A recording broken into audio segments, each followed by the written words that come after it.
Olá e bem-vindos! Hoje a gente vai mergulhar num material fascinante sobre, assim, o sistema de vigilância do nosso corpo, o sistema linfático. E, para começar, tem um fato que eu achei, nossa, incrível. O corpo tem mais de 400 gânglios Tá linfáticos. muito, né? Muito. Mas a gente, no dia a dia, só consegue, sei lá, apalpar uns 100. Só isso. Exato. A grande maioria tá escondida. Tá lá no fundo do tórax, do abdômen, só aparece em um exame de imagem. Isso mesmo. Então, a nossa missão hoje é meio que decifrar esse mapa, entender como examinar as regiões e, o mais importante, o que os achados significam. É uma ótima analogia de um mapa. E o fundamental para entender esse mapa é que o sistema linfático não é aleatório, Não é um caos. de jeito nenhum. A drenagem segue rotas muito, mas muito previsíveis. Quase como rios que correm sempre para o mesmo lugar, de volta para o sistema venoso. Ah, interessante. E a regra geral é até simples. O lado esquerdo do corpo drena, na maior parte, para as veias do lado esquerdo do pescoço. O lado direito para o lado direito. Ok, parece lógico. Só que, como em todo bom mapa, tem uma reviravolta. Tem uma exceção, assim, gigantesca a essa regra, que envolve toda a metade de baixo do corpo. E quando a gente chegar lá, aí a coisa fica interessante. Ok, um mapa com reviravolta. Gostei. Então vamos começar pelo básico, né? O ponto de partida clássico de qualquer exame: cabeça e pescoço. Isso. O material descreve um tipo de circuito de palpação. Começa ali, debaixo da mandíbula, nos gânglios submandibulares, e vai seguindo. Isso tem uma lógica ou é só para não esquecer de nada? Tem uma lógica, sim. Na prática, a ordem pode até variar um pouco, mas pensar como um circuito ajuda a ser sistemático. Entendi. Depois dos submandibulares, você naturalmente passa para a cadeia cervical anterior. Ela fica na frente daquele músculo grande do pescoço, o esternocleidomastoide. Ah, sei. Aquele que salta quando a gente vira a cabeça com força? Esse mesmo.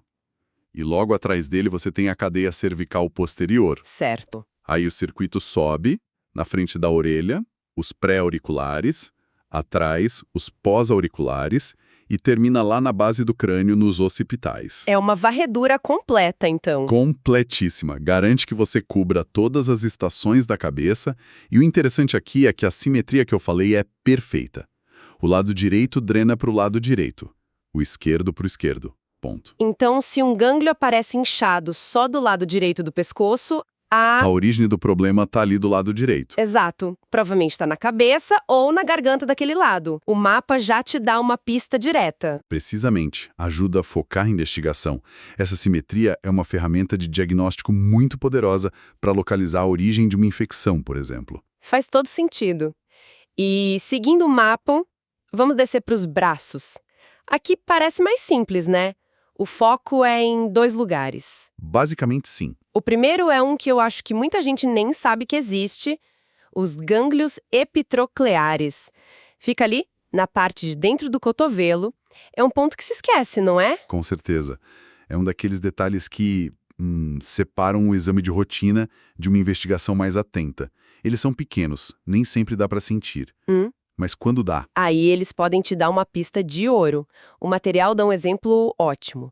Uma infecção simples, tipo aquela inflamação na unha, paroníquia, ou marcelulite no antebraço, pode fazer com que esses gânglios do cotovelo sejam os primeiros a gritar, a ficarem inchados e doloridos. É a primeira barreira de defesa do braço. E o segundo ponto é a axila, que já é bem mais complexa. O material sugere uma abordagem que eu achei ótima: pensar na axila como uma caixa. e essa ideia da caixa é fundamental, porque te força a ser metódico. É muito fácil só apalpar a axila de qualquer jeito e perder toda a informação que está ali. Exato. Tem que examinar cada uma dessas paredes imaginárias. Isso. A parede medial, que fica contra as costelas. A anterior, que é o músculo peitoral. A lateral, ali embaixo do osso do braço. E a posterior, lá nas costas, no músculo grande dorsal. Cobrindo as 4 paredes, você cobre tudo. E aqui a regra da simetria ainda vale, certo? A axila direita drena para o lado direito. Ainda vale, perfeitamente. A gente ainda está no território da simetria. E é impressionante como a precisão nesse exame, nessa busca pelas 4 paredes, muda tudo. Não é só um detalhe. É entender que cada parede drena áreas específicas do braço e, o que é crucial, da mama. Entender esses mapas do corpo, sabe, é a base. E honestamente é o tipo de conhecimento que não se fixa só lendo. Tem que praticar. Não adianta só decorar o mapa, tem que saber andar pelo território. Exatamente. É por isso que recursos que te forçam a aplicar a teoria, como bancos de questões, são tão valiosos hoje em dia. Transformam a informação em conhecimento ativo, de verdade. E falando nisso, se você é estudante e quer se preparar de verdade, entra agora em medcob.com.br, baixe o app e aproveita o maior banco de questões do Brasil com provas anteriores de todas as instituições, questões comentadas, resumos práticos, aulas completas e flashcards prontos para revisar onde quiser. Ótima dica. Agora vamos para a parte do mapa onde a bússola quebra. Os membros inferiores. O material fala que aqui a história muda. Aquela regra da simetria. Aquela é jogada pela janela. Como assim? É aqui que o mapa fica, assim, realmente contraintuitivo. A drenagem linfática das pernas, tanto da esquerda quanto da direita, e também de todo o abdômen, segue um caminho único e assimétrico. Único? A linfa das duas pernas não vai para lados separados, ela se encontra no meio do caminho, numa estrutura no abdômen chamada cisterna do quilo. Então é como se dois rios se unissem para formar um rio muito maior. Exatamente. E esse rio maior é o duto torácico. Ele sobe pelo meio do tórax, coletando no caminho a linfa de todos os órgãos abdominais, da maior parte do tórax, e todo esse fluxo, vindo da metade de baixo do corpo inteiro, deságua em um único ponto. E onde é? Na junção das veias subclávia e jugular do lado esquerdo. Peraí, deixa eu ver se eu entendi. É contraintuitivo, eu sei. Você está dizendo que um problema, uma infecção na minha perna direita, poderia fazer um gânglio inchar lá em cima no pescoço, mas do lado esquerdo. Exatamente assim que funciona. Nossa. Isso quebra toda a lógica. Parece, mas é uma das informações mais importantes da anatomia linfática. Essa rota explica por que, por exemplo, um câncer de estômago pode se manifestar primeiro com um gânglio aumentado do lado esquerdo, logo acima da clavícula. Uau! As células do tumor pegam essa supervia linfática e o primeiro pedágio palpável que encontram é do lado esquerdo. Isso muda tudo. E como a gente examina o ponto de partida disso? Lá na virilha, o material fala de dois eixos. Isso, um horizontal e um vertical. É uma distinção chave. A cadeia horizontal corre junto com o ligamento inguinal e drena a área genital, a parede abdominal. Certo. Já a cadeia vertical segue uma grande veia da perna, a safena magna, e é ela que drena a perna inteira, do pé até a coxa. E o material traz um detalhe que eu achei curioso. A tal linfadenopatia granulosa, ou SHOT. A descrição é de pequenos caroços, duros, que parecem chumbinho de espingarda. Ah, sim. Diz que é comum e geralmente não significa nada. Isso deve assustar muita gente, né? Com certeza. É um daqueles achados que, sem contexto, geram muita ansiedade. Mas na maioria das vezes são só cicatrizes de batalhas antigas do sistema imunológico. Saber que esses chumbinhos são comuns na virilha ajuda a não supervalorizar o achado. Entendi, certo. Então, a gente já passou pelo mapa. Cabeça, pescoço, braços, pernas. Agora a parte crucial. A gente apalpou tudo e achou um caroço. O que fazer? O material dá aqui um checklist com 5 perguntas para separar um alarme falso de um sinal de alerta. Exato. Não é só achar o gânglio, é interrogar o gânglio. Cada característica conta um pedaço da história. Então vamos a esse interrogatório. A primeira pergunta é sobre o tamanho.